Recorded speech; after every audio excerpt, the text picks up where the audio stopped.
Hello বন্ধুরা, অঞ্জলিস কিচেনে আপনাদের সকলকে স্বাগত। বন্ধুরা, আজ আমি করে দেখাবো একটা সুস্বাদু খাবার, সেটা হলো টক বড়া। এই টক বড়াটা টক মিষ্টি ভাব থাকবে, তবে টকের ভাবটাই একটু বেশি হয় বন্ধুরা।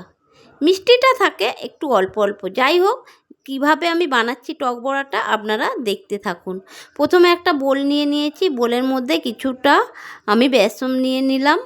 বেসন নিয়ে এইবারে এর মধ্যে আমি দেব কিছুটা ওই মুসুরির ডাল বাটা। ডাল বাটাটা পুরো মিহি করে বাটিনি বন্ধুরা, এটা আমি আধা বাটা করেছি। মুখে একটু লাগবে, খুব ভালো লাগে, যার জন্য আধা বাটা করেছি। তারপরে দিয়ে দিচ্ছি বন্ধুরা কেটে বেছে ধুয়ে রাখা ধনিয়া পাতা, কোঁচানো ধনিয়া পাতা দিলাম। আর দিয়ে দিচ্ছি বন্ধুরা কোঁচানো কাঁচা লঙ্কা, আর কিছুটা লবণ, হলুদ গুঁড়ো। লবণ হলুদ গুঁড়ো দিয়ে বন্ধুরা ভালো করে হাত দিয়ে মেখে নিচ্ছি। এটা একটু শক্ত করেই মাখবো, বেশি পাতলা করব না, যার জন্য অল্প করে জল দিলাম। জল দিয়ে বন্ধুরা ভালো করে আমি হাত দিয়ে মেখে নিচ্ছি। যত ভালো মাখা হবে একটু মুচমুচে আর নরম ভাব থাকবে, যার জন্য আমি সুন্দরভাবে একটু শক্ত করে মেখে নিয়ে একটু ফেটিয়েও নিলাম বন্ধুরা। আমার মোটামুটি ব্যাটারটি তৈরি হয়ে এসেছে বন্ধুরা। এবারে আমি গরম তেলের মধ্যে আমি ছেড়ে দেব এটাকে এক এক করে। তার জন্যে প্রথমে উনানে কড়াই বসিয়েছি। কড়াই বসিয়ে ব্যাটার থেকে নিয়ে গোল গোল করে গরম তেলের মধ্যে ছেড়ে দিচ্ছি বন্ধুরা। এটা আমি প্রথমে আঁচটা একটু নরম করেই রেখেছি, কেননা বেশি জোরে দিলে তাড়াতাড়ি পুড়ে যাবার সম্ভাবনা আছে। যাতে না পুড়ে যায়, মানে কালো হয়ে যায়, অথচ ভিতরে ভালো করে হবে না, সেটা খেতে খুব একটা ভালো লাগে না। এই জন্য আমি অল্প আঁচে ভেজে নিচ্ছি বন্ধুরা। দেখুন, এক পিঠ মোটামুটি লাল হয়ে গেছে, অপর পিঠটা যার জন্যে খুন্তি দিয়ে আমি নিচের দিকে করে দিচ্ছি। আমার মোটামুটি বড়াটা ভাজা হয়ে গেছে বন্ধুরা। একটা পাত্রের মধ্যে আমি ভাজা বড়াগুলোকে তেল ছেঁকে ছেঁকে খুন্তি দিয়ে আমি তুলে নিলাম। তারপরে আবারও কিছুটা ব্যাটার ছিল বন্ধুরা, ওই গরম তেলের মধ্যে ওইভাবে এক এক করে আমি ব্যাটারটা গোল গোল করে বড়ার সাইজে আবারও দিয়ে দিচ্ছি। দেখুন বন্ধুরা, দ্বিতীয় কড়াটাও আমার ভাজা হয়ে এসেছে।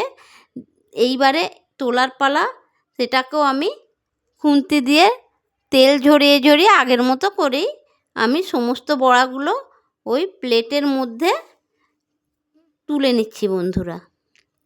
যাই হোক, আমার বড়া ভাজা হয়ে গেল। আবারও ওই কড়াই বসিয়ে অল্প একটু তেল দিয়ে এবার দিচ্ছি একটু সরিষার তেল বন্ধুরা। এই সরিষার তেলটা আমার ভালো লাগে দিতে। সরিষার তেল দিলাম, আর দিলাম কিছুটা গোটা পাঁচফোড়ন দিয়ে দিলাম। পাঁচফোড়ন দিয়ে একটু ভাজা ভাজা করছি, তার মধ্যে দিয়ে দিলাম একটা কোঁচানো টমেটো, ছোটো ছোটো করে কুঁচিয়েছি। একটাই দিয়েছি, একটাই ঠিক আছে, একটাতেই হয়ে যাবে আর কি। যাই হোক, সেটা খুন্তি দিয়ে ভালো করে ভাজা ভাজা করে নিচ্ছি বন্ধুরা। এইভাবে আমি টমেটোটাকে ভেজে নিলাম, ভাজা হয়ে এসেছে প্রায়। এইবার এর মধ্যে আমি দিয়ে দেব বন্ধুরা পরিমাণ মতো হলুদ গুঁড়ো দিয়ে আবার খুন্তি দিয়ে নাড়াচাড়া করে দিচ্ছি। যার জন্যে আমি লবণটা সেইভাবে দিলাম না, আগেই দিয়ে দিয়েছিলাম। তারপরে আমি টমেটোটা ভাজা ভাজা করে এর মধ্যে জলটা দিয়ে দিলাম।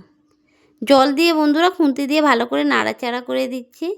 এইবারে ফুটে ওঠার অপেক্ষায় থাকতে হবে। ফুটেও উঠেছে বন্ধুরা, দেখুন।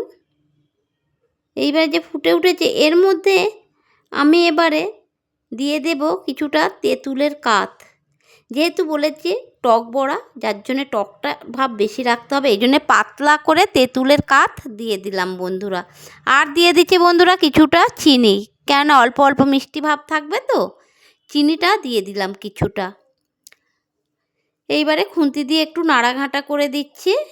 নাড়াঘাঁটা করে দিয়ে বন্ধুরা এটা একটু ফুটে উঠবে তার অপেক্ষায়। তারপরে ভেজে রাখা বড়াগুলো আমি এই টক মিষ্টি জলের মধ্যে দিয়ে দিলাম। টক মিষ্টি ঝোলের মধ্যে বড়াগুলো দিয়ে বন্ধুরা একটু নাড়াচাড়া করে দিচ্ছি। এটা কেননা করতে হবে, একটু রসটা যাতে এর মধ্যে বিঁধে যায় সেইটা করতে হবে। ভালো করে হয়ে গেল আমার টক বড়াটা। এর মধ্যে এবার ধনিয়া পাতা কুচি ছড়িয়ে দিলাম বন্ধুরা। ধনিয়া পাতা কুচি ছড়িয়ে দিয়ে এবারে মোটামুটি আমার হয়ে এসছে, বোলের মধ্যে সাজিয়ে ফেলেছি। দেখুন বন্ধুরা কত সুন্দর হয়েছে আমার টক বড়াটা। এই টক বড়া আপনারাও এইভাবে বানিয়ে খাবেন বন্ধুরা, খুব ভালো লাগবে।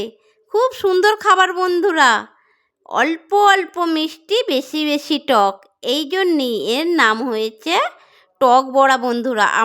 আপনারাও বানিয়ে খাবেন, খুব ভালো লাগবে বন্ধুরা।